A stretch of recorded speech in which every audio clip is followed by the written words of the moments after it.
Much. Look, yesterday, the White House Chief of Staff, Mark Meadows, went on television to admit to the country that the administration wasn't even trying anymore to deal with the pandemic. He said, and I quote, "We're not going to control the pandemic."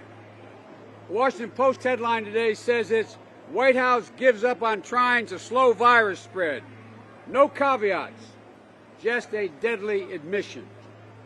Early in this pandemic, some of you have had to cover me for a long time, Trump called himself a wartime president, fighting the war against an invisible enemy.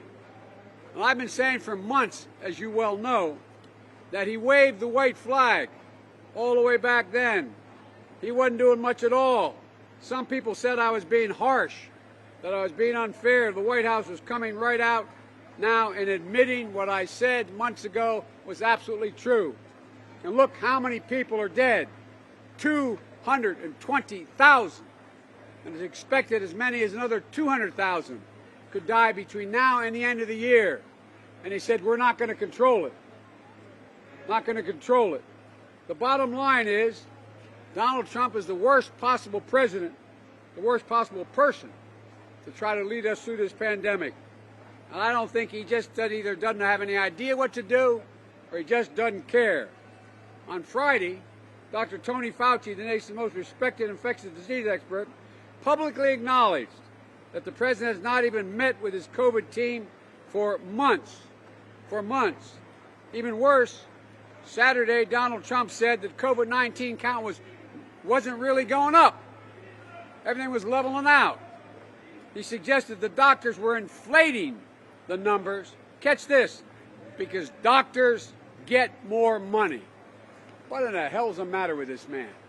1,000 doctors and nurses have given their lives trying to save lives.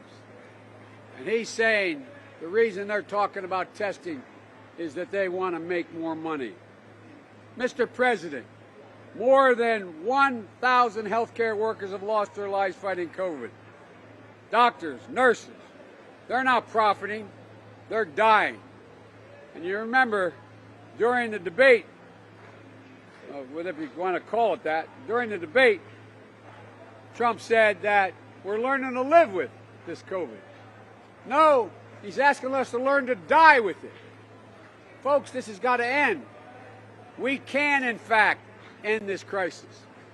If he would only get together with the House and Senate, work out a compromise on the spending bills that are out there in order to deal with everything from being able to safely open our schools.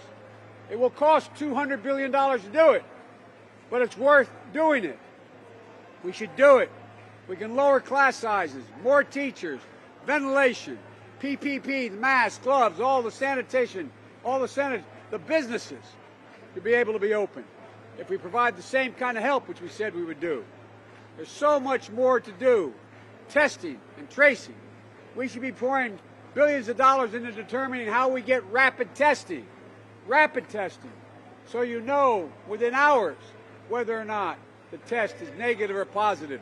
Many places you have to wait, some up to 6 or 7 days. He's not doing what needs to be done. And look, folks, I promise you this. I'm never going to give up. You know, Mr. President, you have to have a little bit of shame, just a little bit of shame, because people are dying. Here's the point I want to make. Let me say it clearly. More people are going to die, as many as 200,000 suggested by some. And it's pointed out, if you just wore a mask, kept social distancing, got tested, that we could save within now the end of the year over 100,000 American lives. I'm not going to give up. I don't know what we'll inherit on January the 21st. At the rate he's going, it's not going to be good. But we're going to be able to make it. And by the way, I'm happy to take some questions from the press, but let me make it clear. I'm not shutting down oil fields. I'm not eliminating fracking. I'm investing in clean energy, and we're going to make sure that we don't continue to subsidize the oil companies. There's two estimates. They get somewhere between $25 billion and $40 billion in subsidies. that money should go in to making sure we do a lot of other good things. So with that, why don't I take, yes, sir. Thanks so much, Mr. Carty.